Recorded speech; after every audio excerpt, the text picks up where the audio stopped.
ప్రభునందు ప్రియులారా, మన ప్రభువైన యేసుక్రీస్తు నామములో మీకందరికీ బెన్హర్ బైబిల్ కంటెంట్ అను మన యూట్యూబ్ ఛానల్ వర్తమానాల కొరకై మిమ్మల్ని ఆహ్వానిస్తూ ఉన్నాను.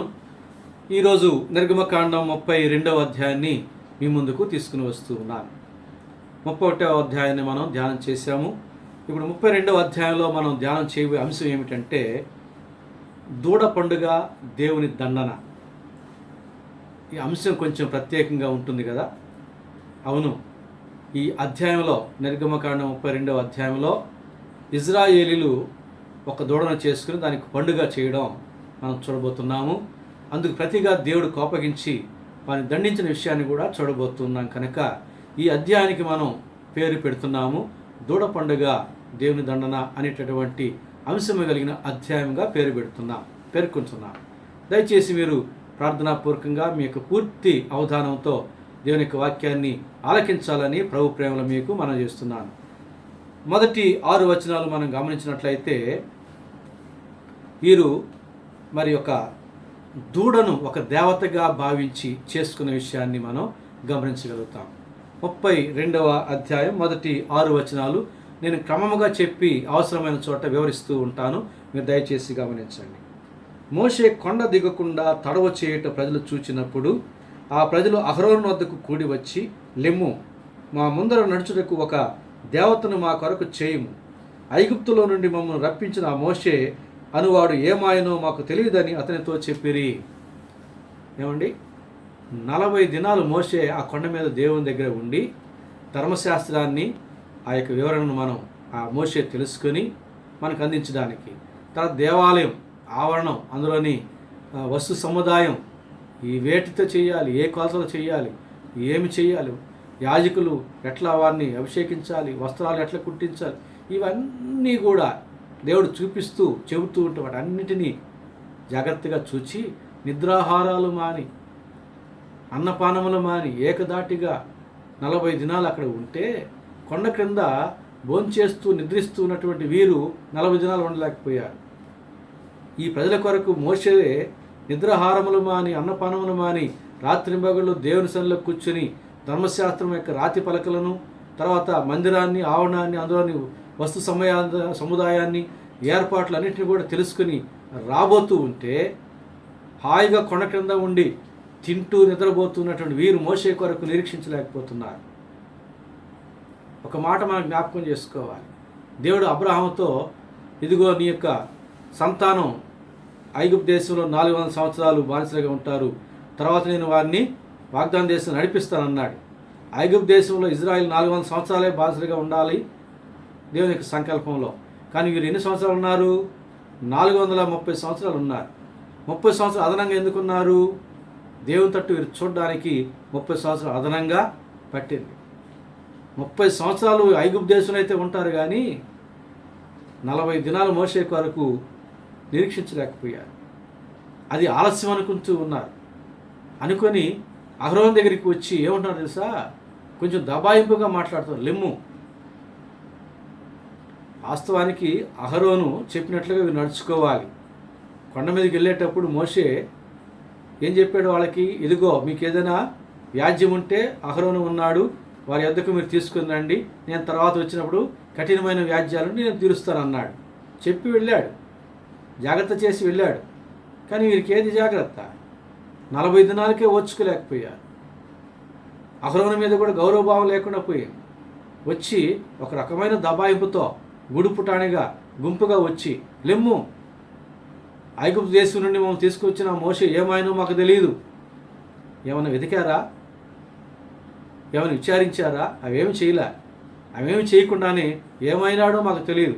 కాబట్టి ఐగుప్తు దేశం నుండి మమ్మల్ని తీసుకుని వచ్చిన మాకు ఆ దేవుణ్ణి మాకు చెయ్యి. చూసారా, దేవుడు చేసిన మనము గొప్పవాళ్ళం, కానీ మనము చేసిన దేవుళ్ళు ఏ పాటివారు? ఎప్పుడో మీకు గుర్తుండే ఉంటుంది పెద్దవాళ్ళకి. చిన్నప్పుడు నా చిన్నతనంలో నాకు గుర్తుంది, దేవుడు చేసిన మనుషులారా, మనుషులు చేసిన దేవుళ్ళారా వినండి ఈ గోల అనే ఒక పాట. దేవుడు చేసినటువంటి మనుషులమైన మనము చేసినటువంటి దేవుళ్ళను మనం నెత్తికి ఎత్తుకోవడం మనకేమైనా జ్ఞానయుక్తమైన పనులేనా అవి? కాదండి. దేవుడు చేసిన మనుషులమైన మనం కదులుతున్నాం, వింటున్నాం, తింటున్నాం, ఆలోచన చేస్తున్నాం, మరి సృజనాత్మకమైనటువంటి జీవన విధానాన్ని పెంపొందించుకుంటున్నాం.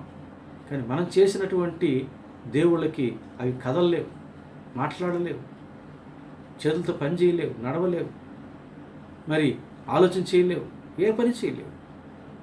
ఆ విగ్రహం మీద కాకి వచ్చి వారినా, కుక్క వచ్చినా, ఏది వచ్చినా ఏం చేసుకోలేవు. మరి మనకేం చేయగలం? చూడండి, ఇక్కడ దేవుడు చేసినటువంటి ఇజ్రాయిల్ అయినటువంటి మనుషులు, వారు అహరోను నీ చేత్తో ఒక దేవుని చేయమంటున్నాడు. అహరోను దేవుని చేయగలడా? ఏ మనిషి అయినా దేవుని చేయగలడా? మన చేతులతో మనం దేవుని చేయగలమా? కనీసం దేవుని చిత్తాన్ని మనం గీయగలమా? ఏమి చేయలేమండి. యెషయా గ్రంథంలో అంటాడు దేవుడు, మీరు నన్ను ఎవరితో పోలుస్తారు, నాకు ఏ రూపం ఇస్తారు మీరు అంటున్నాడు. ప్రభునందు పిల్లారా, వీళ్ళందరూ కూడా ఒక గుంపుగా వచ్చి ఒక రకమైన దబాయింపు సెక్షన్లో మాట్లాడుతున్నారు. లెమ్ము అనేసరికి పాపం ఒంటరిగా ఉన్న అహరోనికి భయమే కదా.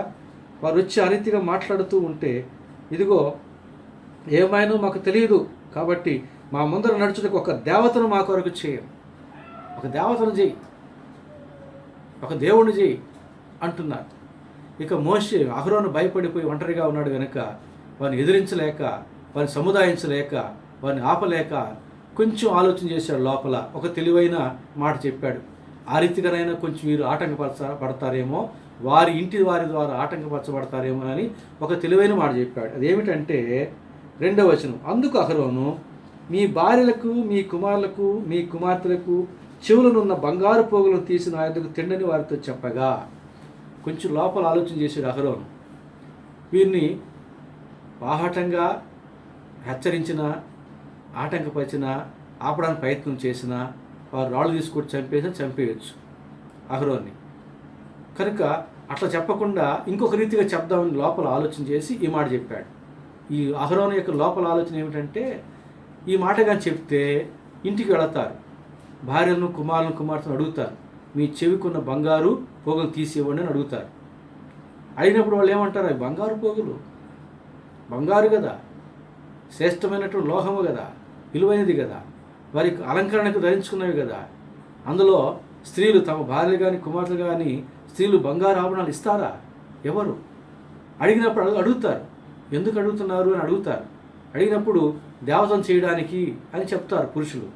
అప్పుడు వాళ్ళు బంగారు ఆభరణాలు ఇవ్వడానికి ఇష్టం లేని పరిస్థితుల్లో, ఏంటండి దేవుడు చేసిన మనుషులు మనం చేసిన దేవతలు ఏమైనా కదలుతాయా?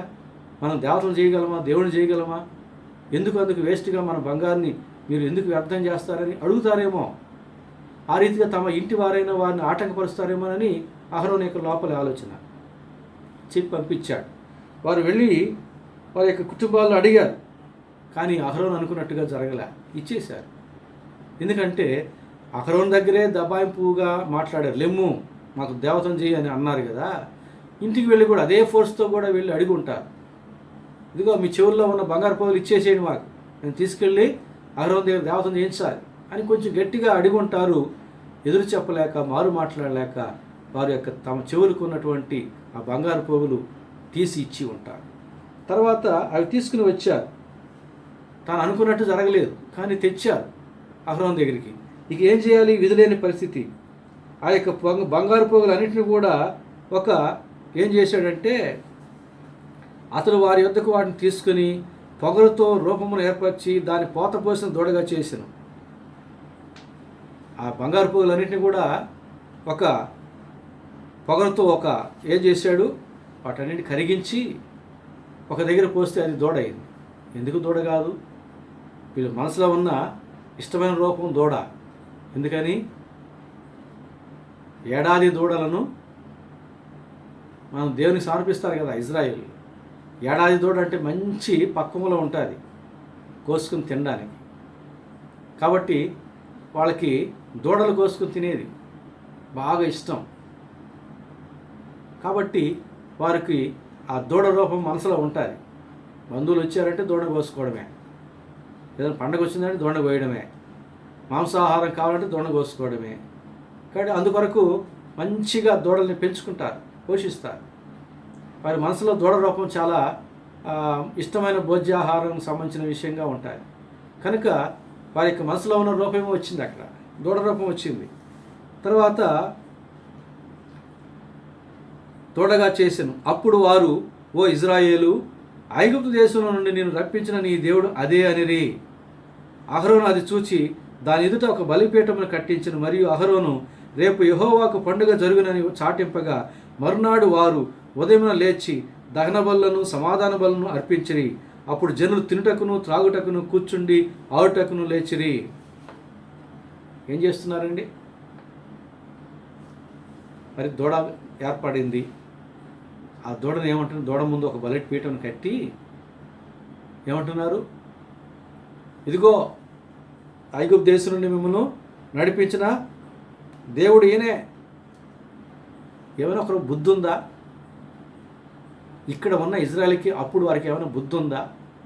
ఐగుప్తు దేశం నుండి అక్కడి వరకు దేవుడు వారిని ఏ రీతిగా నడిపించాడు?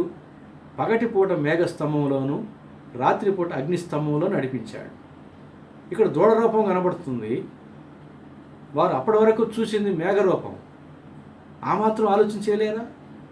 అడగాలి కదా అహరోన్ని, ఏమయ్యా పగటిపూట మనకు మేఘ రూపంలో దేవుడు నడిపించాడు, రాత్రిపూట అగ్నిస్తంభ రూపంలో నడిపించాడు, నీవేమో బంగారు పోగులు తీసుకుని దూడ రూపం చేసి ఇదిగో ఇదే అని అంటున్నావు అని అడగాలి కదా. అడగడం లేదు. చేసిందే గొప్ప అనుకుంటున్నారు. వచ్చిన రూపమే చాలనుకుంటున్నారు. దూడ అయినా పర్వాలేదు అంటున్నారు. అందుకనే దూడ పండుగ దేవుని దండన అనే అంశం పెట్టారు. ఆ దూడకు బలిపీఠం కట్టి ఒక పేరు కూడా పెట్టారు, యెహోవా అనే పేరు పెట్టారు దూడకి. దేవునికి ఎంత బాధ అండి, ఎంత కోపం అండి. పెళ్ళిళ్ళప్పుడు మన ఫోటోలు వీడియోలే మనకు సరిగా చేయకపోతే వాడిని తిడతాము, కొంచెం తగ్గిస్తాం ఒప్పుకున్న పైకాన్ని. మరి దేవుని యొక్క రూపమును, ఆత్మస్వరూపమైన దేవుడిని, ప్రేమస్వరూపమైన దేవుడిని, పరిశుద్ధ స్వరూపమైన దేవుడిని దూడ రూపంలో మార్చి చెప్పుకోవడమా? ఎంత అవమానం దేవునికి!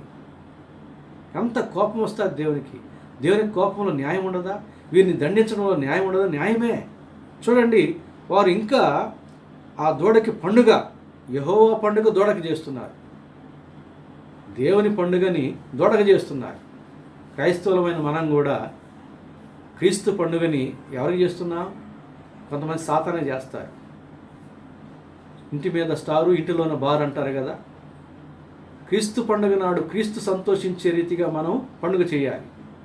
ఆ రోజు కూడా క్రీస్తు దుఃఖపడేటట్టుగా క్రీస్తు పేరుతోని పండగ సాతానికి చేయడం, వాడికి ఇష్టమైనటువంటి వ్యవహారం చేయడం దేవునికి అవమానం, దేవునికి కోపం వస్తుంది, దేవుడు దండిస్తాడు. పండుగ నాడు మనం బహు జాగ్రత్తగా వ్యవహరించాలి. మహాపరిశుద్ధ దినము దేవునికి. చూడండి వీరు ఏం చేస్తున్నారు. మరునాడు వారు ఉదయం లేచి దహన బలులను సమాధాన బలులను అర్పించారు. ఎవరికి? దేవునికి కాదు, దూడకి. అప్పుడు జనులు తినుటకును త్రాగుటకును కూర్చుండి ఆవుటకును లేచిరి.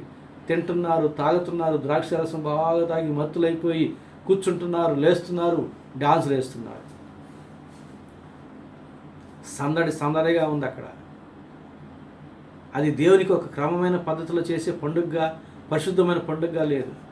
అంతా ఒక జాతర, ఒక పండగే, ఒక సందడే, అయోమయం, బాబెలు గోపురం దగ్గర పండగే అన్నట్టుగా ఉంది. దేవుడు నియమించిన నియమాలు, కడ్డాలు, పవిత్రత ఏమైపోయినాయో.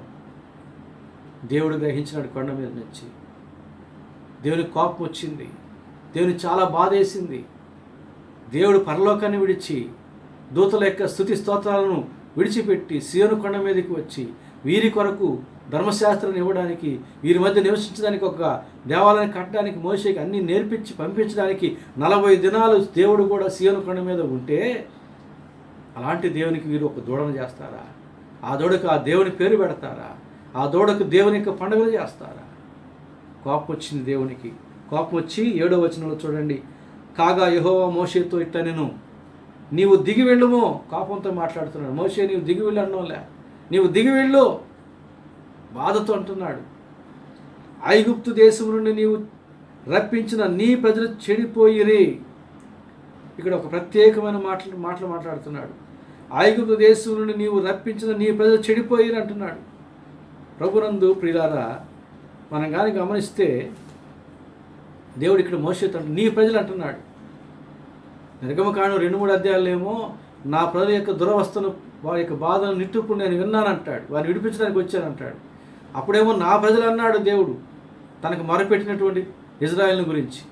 ఇక్కడ వీరు దూడక పండగ చేస్తునేసరికి మోషే తను నీ ప్రజలు అంటున్నాడు. ఇప్పుడు దేవుడు తృణీకరించేస్తున్నాడు. ఇదిగో నీ ప్రజలు చెడిపోయి, నేను వారికి నియమించిన త్రోవ నుండి త్వరగా తొలగిపోయి తమ కొరకు పోతపోసిన దూడను చేసుకుని దానికి సాగిలపడి బలిని అర్పించి, ఓయి ఇజ్రాయేలు, ఐగుప్తు దేశం నుండి రప్పించిన నీ దేవుడు ఇదే అని చెప్పుకొని చుండరి. మరి యెహోవా ఇట్లను, నేను ఈ ప్రజలను చూచి ఉన్నాను, ఇదిగో వారు లోబడినోళ్ళని ప్రజలు, కావున నీవు ఊరకుండుము మోషే, నా కోపం వారి మీద మండును, నేను వారిని కాల్చివేసి నేను గొప్ప జనముగా చేసిందని మోషేతో చెప్పగా, మోషేతో చెబుతున్నాడు, మోషే నీ ఊరకుండు, వాళ్ళు పని చేస్తున్నారు, చాలా అవమానంగా ఉంది, చాలా బాధగా ఉంది నాకు. వీరినా నేను ఇజ్రాయెల్ ఐగుప్తు దేశం నుంచి నేను అద్భుత కార్యాలను విడిపించింది, వీరినా నా ప్రజలను నేను చెప్పుకుని అతిశయించేది, వీరి కొరక నేను మేఘస్తంభంలో అగ్నిస్తంభంలో నేను ఉండి నడిపించింది, వీరి కొరక నేను బండ మీద నుంచి మధురమైన జలము, ఆకాశం నుంచి మన్నాను కురిపించి మాంసం అడిగితే పుర్రెలు రప్పించింది. వీరు నా ప్రజలను నేను చెప్పుకుని అతిశయించానే, ఆనందించానే.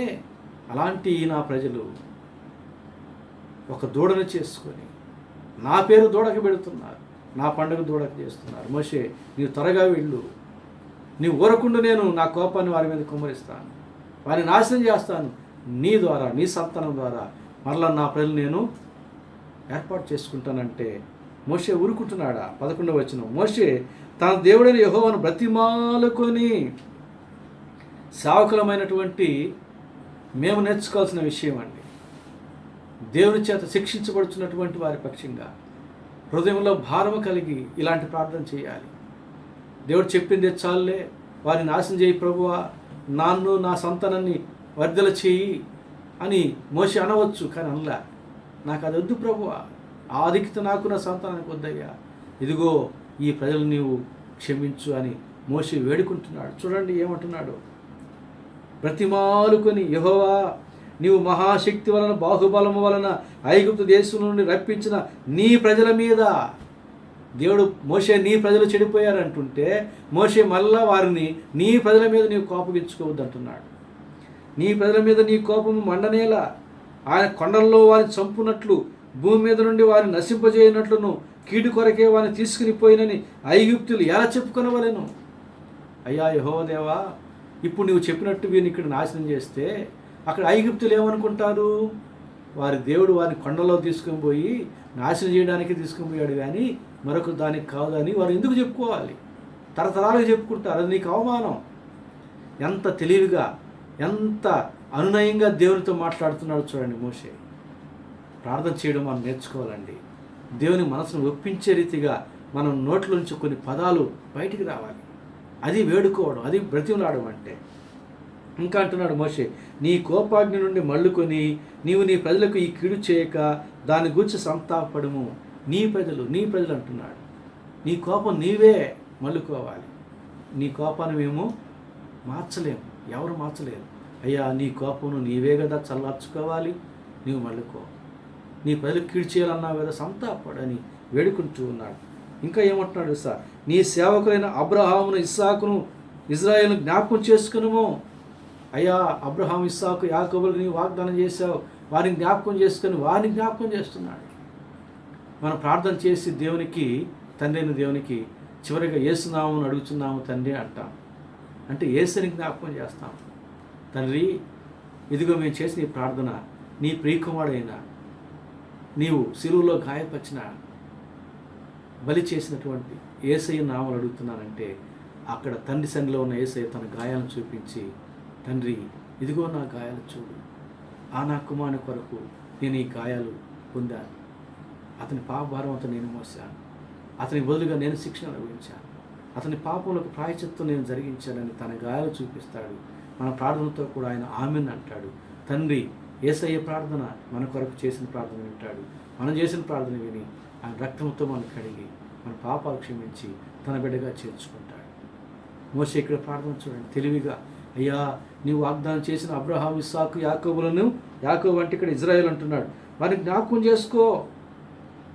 నీవు వారితో ఆకాశ నక్షత్రముల వలె మీ సంతానము అభివృద్ధి చేసిందని చెప్పిన ఈ సమస్త భూమిని మీ సంతానానికి ఇచ్చిందని వారు నిరంతరము దానికి హక్కుదారులగుదురని వారితో నీ తోడని ప్రమాణం చెప్పితివి అనేను. అంతటా యెహోవా తన ప్రజలకు చెప్పిన కీడును గురించి సంతాపడెను.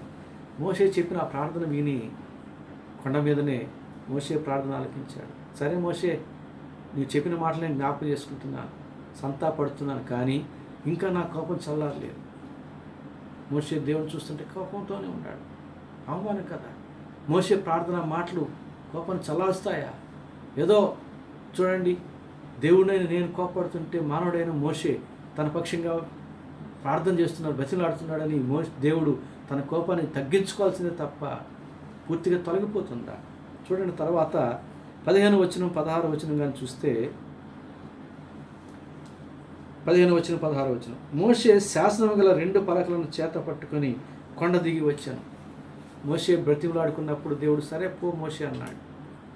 మోషే వచ్చాడు. మోషే, నీవు వెళ్ళిన తర్వాత వాళ్ళు చేసే విషయాలు నీవు చూసిన తర్వాత నా కోపం నీకు కూడా వస్తాయి. ఇప్పుడు నీకు అర్థం కావడం కాబట్టి నువ్వు వెళ్ళు అన్నాడు. మోషే 2 రాతి పలకలను 2 చేతుల్లో పట్టుకొని వస్తూ ఉన్నాడు. మార్గ మధ్యంలో యెహోషువ కలుసుకున్నాడు. ఈ 40 దినాలు యెహోషువ కొండ దగ్గర మోషే కొరకు నిరీక్షించాడు, కానీ ఇక్కడ ఉన్న ఇజ్రాయేలీలు మాత్రం నిరీక్షించలేకపోయారు.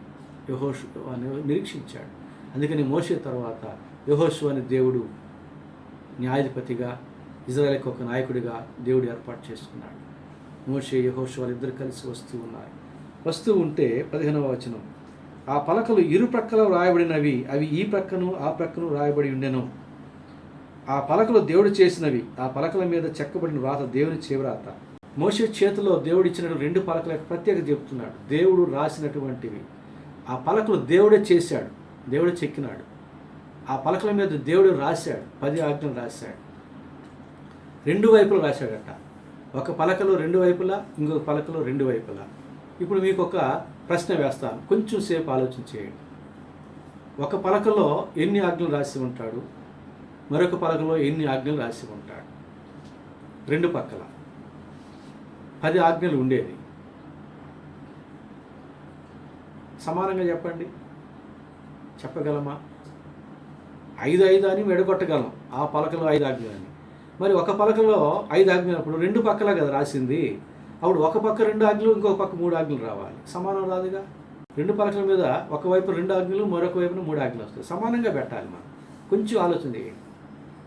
15-16 వచనాల్లో ఆ పలకలు దేవుడే చేశాడు, పలకల్లో దేవుడే రాశాడు, 2 పక్కలు రాశాడు. ఎందుకు రాశాడు అది అర్థం చేసుకోవాలి. 10 ఆజ్ఞల్లో నిర్గమకాండం 20వ అధ్యాయం ధ్యానంలో నేను చెప్పాను. 10 ఆజ్ఞలు, మొదటి 4 ఆజ్ఞలు మనిషికి దేవునికి సంబంధించినటువంటి ఆజ్ఞలు. అది ఒక పలకలో రాశాడు దేవుడు. అంటే 2 వైపులు రాశాడంటే ఒకవైపు 2 ఆజ్ఞలు, మరొక వైపు 2 ఆజ్ఞలు. ఈ రాతి పలక దేవునికి మనిషికి సంబంధించినటువంటి మొదటి 4 ఆజ్ఞలు కలిగి ఉన్నాయి. రెండో పలక 6 ఆజ్ఞలు కలిగి ఉంది. అంటే ఇవి మనిషికి మధ్య సంబంధాన్ని తెలిపేటటువంటి ఆజ్ఞలు, 6 ఆజ్ఞలు. ఈ రెండో రాతి పలకలో మొదటి ఒకవైపున 3 ఆజ్ఞలు, మరొక వైపున 3 ఆజ్ఞలు. సమానం అయిపోయినాయా? 3 ఆజ్ఞలు 3 ఆజ్ఞలు, ఇరువైపులా 6 ఆజ్ఞలు. మనిషికి మధ్య సంబంధంలో తెలిపేట ఆజ్ఞలు అవి. అందులోనూ మొదటి 4 ఆజ్ఞలు 11 వచనాల్లో ఉంటాయి. తర్వాత 6 వచనాల్లోనే 6 ఆజ్ఞలు ఉంటాయి. వచనాలు కూడా, అక్షరాలు కూడా ఎక్కువ. మొదటి పలకలో 4 వచనాలు అయినా అక్షరాలు ఎక్కువ. 11 నిర్గమకాండం 20వ అధ్యాయం మొదటి వచనం నుంచి 11వ వచనం వరకు ఉన్న వాక్య భాగంలో 4 ఆజ్ఞలు. అవి ఒక రాతి పలకలో అటువైపు ఇటువైపు రాశాడు. ఒకవైపు 2 ఆజ్ఞలు, మరొక వైపున 2 ఆజ్ఞలు. అలాగే రెండో రాతి పలకలో 6 ఆజ్ఞలు ఉన్నా కూడా అందులో ఉన్న 6 వచనాలే. దొంగిలకుడి, వ్యభిచరించకుడి, నరహత్య చేయకుడి, చిన్న ఆజ్ఞలు. కాబట్టి ఒకవైపున 3 ఆజ్ఞలు, మరొక వైపున 3 ఆజ్ఞలు సరిపోయినాయి. ఆ రాతి పలకలు మోషే తీసుకుని వస్తున్నాడు. మోషే చేతిలో ఉన్నది దేవుడు చేసిన పలకలు, దేవుడు రాసిన రాతి పలకలు, దేవుని యొక్క ధర్మశాస్త్రం పలకలు. అవి తీసుకుని వస్తూ ఉన్నారు. దగ్గరికి వచ్చేసారు. వారి యొక్క శబ్దాలు వినబడేటటువంటి సమీపానికి వచ్చారు. అప్పుడు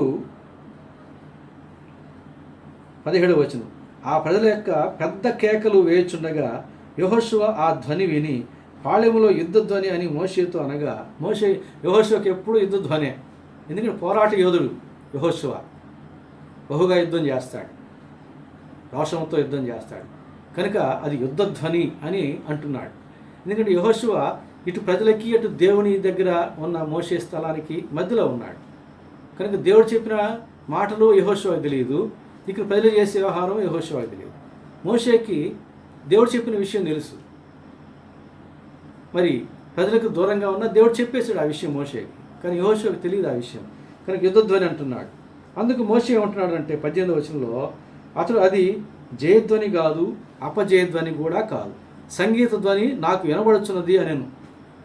సంగీత ధ్వని అని చెప్పేశాడు, దేవుడు చెప్పాడని చెప్పలేదు కానీ సంగీత ధ్వని నాకు వినబడుచున్నది అని అన్నాడు. 19వ వచనం, అతడు పాళెమునకు సమీపింపగా ఆ దూడను వారు నాట్యమాడుటను చూచెను, అందుకు మోషే కోపం మండెను. అతడు కొండ దిగువను తన చేతుల్లో నుండి ఆ పలకను పాడవేసి వాటిని పగలగొట్టాను. చూడండి, ఇక్కడ మోషే చేసిన దానికి మనకు కొంచెం బాధ వేస్తుంది. అత్త మీద కోపం దుత్త మీద చూపినట్టు అని సామెత గుర్తుకొస్తాయి. ఈ ప్రజల మీద కోపానికి దేవుడు స్వయంగా చేసినట్టు పలకలను, దేవుని యొక్క చేతి రాత కలిగిన పలకలను, దేవుని ఆజ్ఞలు కలిగిన పలకలను పగలగొట్టేశాడు. అంతగా కోపం చేసిన మోషేకి ఆ దూడను చూసి, దూడను వారు బలిలో అర్పిస్తూ అక్కడ తింటూ తాగుతూ ఆడుతూ లేస్తూ ఉంటే, విచ్చలవిడిగా తిరుగుతూ ఉంటే దేవుని యొక్క కోపాన్ని జ్ఞాపకం చేస్తున్నాడు. నిజమే, దేవుడు కోపగించుకోవడం న్యాయమే వీరు చేసే పని, కానీ అప్పుడు అర్థమైంది మోషేకి, అయ్యో దేవుని యొక్క న్యాయమైన కోపాన్ని నేను అడ్డు తగిలానే అని బాధపడి కోపం చేత తన చేతిలో 2 పలకలను పడగొట్టేసి వస్తున్నాడు. వచ్చి ఏం చేస్తున్నాడో చూడండి. 20వ వచనం, మరియు అతడు వారు చేసిన ఆ దూడను తీసుకుని అగ్నితో కాల్చి పొడి చేసి నీళ్ళ మీద చల్లి ఇజ్రాయెల్ చేత దాన్ని త్రాగించాను. చూసారా మోషే ఏం చేశాడు సార్? బంగారు దూడే, దాన్ని బాగా రుబ్బి బాగా బండ మీద రుద్దితే పొడి పొడి అయిపోతాయి, సన్నటి ఇసుక రేణుల్లాగా పొడి పొడి అయిపోతాయి. ఆ పొడిని నీళ్ళలో కలిపాడు. ఏ నీళ్ళలో కలిపాడు? వారు ఏ నీళ్ళైతే తాగుతారో ఆ నీళ్ళలో కలిపేశాడు. కలిపేసి తాగమన్నాడు. అదే వారికి శిక్ష అన్నాడు. ఇంకా శిక్ష ఉంది. మొదట మీరు ఆ దూడని తాగండి, ఎందుకంటే దూడని మీరు పూజించారు కదా, దేవత అనుకున్నారు కదా, దేవుడి పేరు పెట్టారు కదా, దేవుడి పండగని ఆ దూడకి పండగ చేశారు కదా, తాగండి, మీరు జీర్ణించుకోండి మీరు అన్నాడు. వారి చేత త్రాగించాను. ఇక్కడ ఒక విషయం మనం జ్ఞాపకం చేసుకోవాలి. మరి మన దేశంలో పండుగలు చేస్తారు, వచ్చినప్పుడు విగ్రహాలను చేస్తారు. ఆ విగ్రహాలను మరి చెరువు దగ్గర నదుల్లోనూ నిమజ్జనం చేస్తారు. అవి చేసి ఆ విగ్రహాలు మట్టితోనూ బంకమట్టితోనూ జిప్సంతోనూ ఇట్లా చేస్తారు. ఇవన్నీ కూడా ఆ చెరువులోనూ నదిలోనూ ఏట్లోనూ వేసినప్పుడు నిమజ్జనం చేసినప్పుడు కరిగిపోతాయి. కరిగిపోయిన తర్వాత అక్కడి నుంచి మనకు నీళ్లు తెచ్చుకొని చెరువుల్లోనూ ఏట్లో నీళ్లు తెచ్చుకొని తాగుతాం, లేదా ఇంజిన్ పెట్టి పైపు లైన్తో గవర్నమెంట్ వారు మనకు ఇస్తారు, వాటిని మనం తాగుతాం. చూసారా, ఆనాటి నుంచి ఈనాటి వరకు కూడా అదే శిక్ష దేవుని చేత అమలు చేయబడుతూ ఉంది ప్రభునందు పిల్లారా. తర్వాత అప్పుడు మోషే, నీవు ఈ ప్రజల మీదకి గొప్ప పాపం రప్పించినట్లు వారు నిన్ను ఏమి చేసిరని అహరోను అడుగగా, మోషే అహరోను మీద కోపంగా మాట్లాడుతున్నాడు. అన్నే తనకంటే 3 సంవత్సరాలు పెద్దవాడే, అయినా కానీ కోపంగా మాట్లాడుతున్నాడు. అప్పుడు అహరోను ఏమంటున్నాడు చూడండి. అహరోను, నా ఏలినవాడా, నా చిన్నవాడు కదా అని తృణీకరించి మాట్లాడలే. నేను చిన్నవాడైనా తమ్ముడైనా కూడా దేవుని చేత ఎన్నిక చేయబడినవాడు కనుక, దేవునికి సన్నిధించి వచ్చినవాడు కనుక నా ఏలినవాడా అంటున్నాడు. నేర్చుకోవాలి మనం ఈ యొక్క మంచి మాటలను, ఈ యొక్క దీనస్థితిని, ఈ యొక్క తగ్గింపుని మనం నేర్చుకోవాలి. నా ఏలినవాడా, నీ కోపం అన్ననీయకము, ఈ ప్రజలు దుర్మార్గులను మాట నీవు ఎరుగుదవు. నీకు తెలుసు, నాకు తెలుసు దుర్మార్గులని. వారు చెప్పినట్టుగా మనం వినకపోతే ఏమైనా ఎంతకైనా తెగించేస్తారు. నీకు తెలుసు. ఆ పరిస్థితుల్లో వారు మాకు ముందు నడుచుటకు ఒక దేవతను చేయము, ఐగుప్తుల నుండి మమ్మల్ని రప్పించిన వాడు ఈ మోషే ఏమైనా మాకు తెలియదు అని. అందుకు నేను ఎవరి యొద్ద బంగారం ఉన్నదో వారు దాన్ని ఊడదీసి తెండని చెప్పి తిని, నేను దాన్ని అగ్నిలో వేయగా ఈ దూడ ఆయనను అనెను. ప్రజలు విచ్చలవిడిగా తిరుగుట మోషే చూచిన వారి విరోధంలో వారికి ఎగతాళి కలుగునట్లు అహరోను విచ్చలవిడిగా తిరుగుటకు వారు విడిచిపెట్టిని విండాను.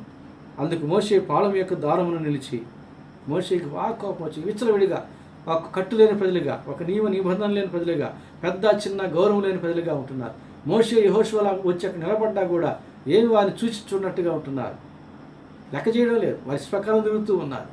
కోపం వచ్చింది మోషేకి. దేవుడు కోపగించుకుని న్యాయమే అనుకున్నాడు. ద్వారం దగ్గర నిలబడి అంటున్నాడు, దేవుని పక్షంగా ఉన్నవారు ఎవరు రండి అన్నాడు.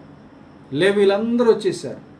లేవీలందరూ అతని యుద్ధకు కూడి వచ్చినప్పుడు 27వ వచనంలో ఏమంటున్నాడంటే, అతడు వారిని చూచి, మీలో ప్రతి వాడును తన కత్తిని చేతపట్టండి, ప్రతి గుడారానికి ప్రతి ఇంటికి వెళ్ళండి, మీ సహోదరుడు కావచ్చు, మీ కుటుంబీకుడు కావచ్చు, చంపేయండి.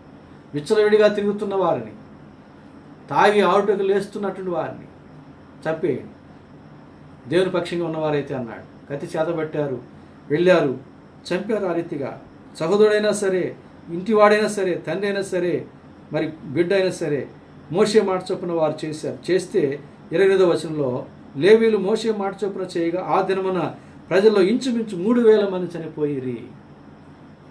3000 మంది ఆ రోజు చనిపోవడం జరిగింది.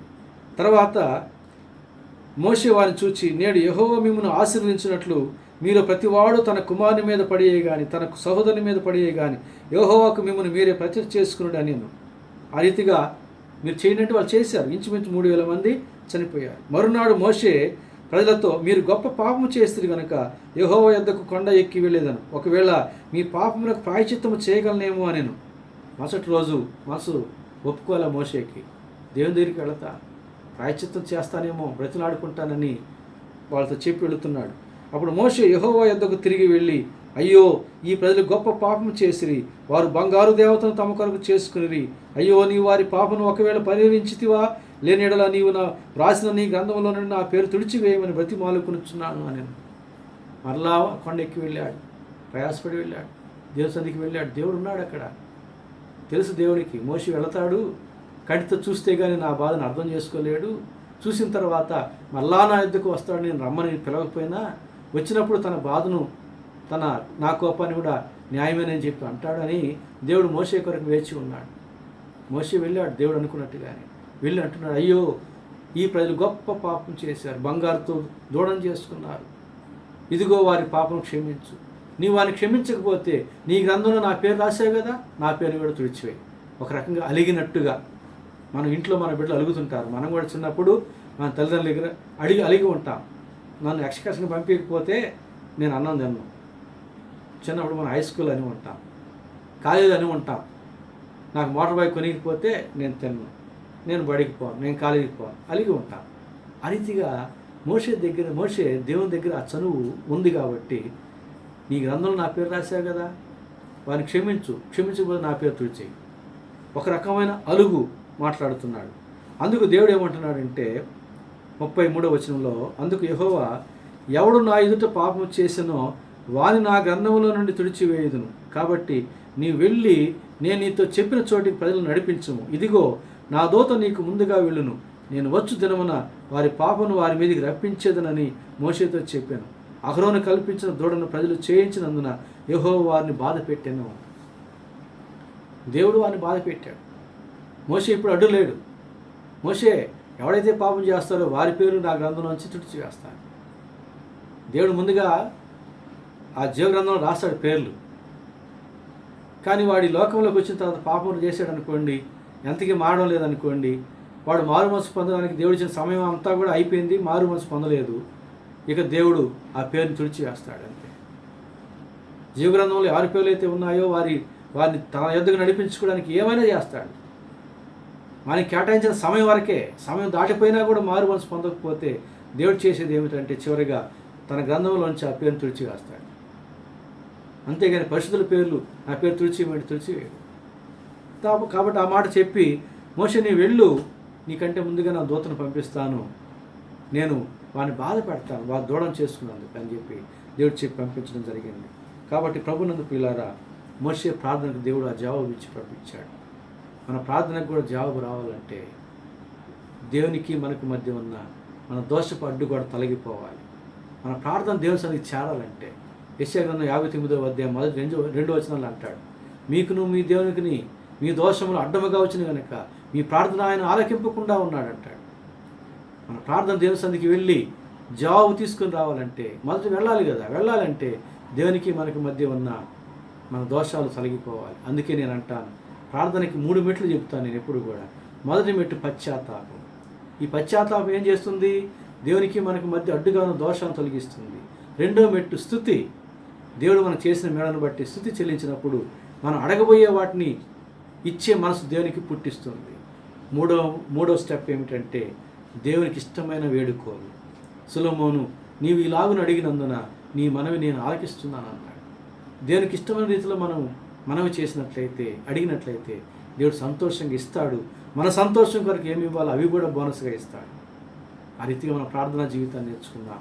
ఆ రీతిగా దేవుని పండుగను దేవునికే చేద్దాం. రాబోయేటటువంటి పండుగలు ఏవైతే ఉన్నాయో వాటిని దేవునికే చేయడానికి తీర్మానం చేసుకుందాం. దేవుని యొక్క సన్నిధికి మన ప్రార్థన చేరినట్లుగా మన పాపాలు ఒప్పుకొని విడిచిపెడదాం. దేవుడు జవాబిచ్చినట్లుగా దేవునికి ఇష్టమైన రీతిలో మనం ప్రార్థన చేయడం నేర్చుకుందాం. పరిశుద్ధాత్మ దేవుడు ఆ రీతిగా మనం ప్రేరేపించి నడిపించి దీవించును గాక. ఆమేన్.